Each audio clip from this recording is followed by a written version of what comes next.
Не звонат звоната во верските храмови, зашто тоа означува радост, а Велики петок е најтажниот ден пред најголемиот христијански празник Великден. Распети или Велики петок, според верувањата, е денот кога Исус Христос бил распнат на крст. Верниците го наполнија соборниот храм Свети Климент Охридски. Тие традиционално поминуваа под светата плаштаница, која го означува гробот на Христос.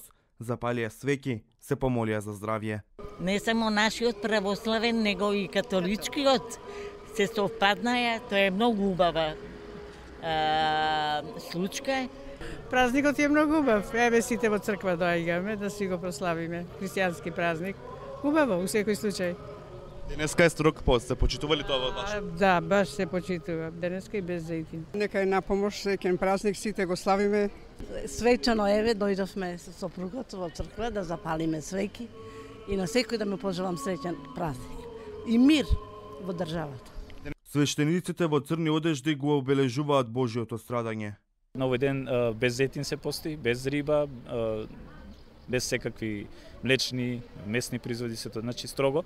Онака постот, целта на постот е да не натера што повеќе да размислуваме на Бога. Значи енергијата да ја насочиме онамо каде што треба. Покрај строгиот пост, денеска не се работи ниту во домовите. Денов уште се нарекува и Црн петок. Годинава Великден се поклопува и по Григоријанскиот и по Јулијанскиот календар. Покрај православните христијани, Великден одбележуваат и римокатолиците.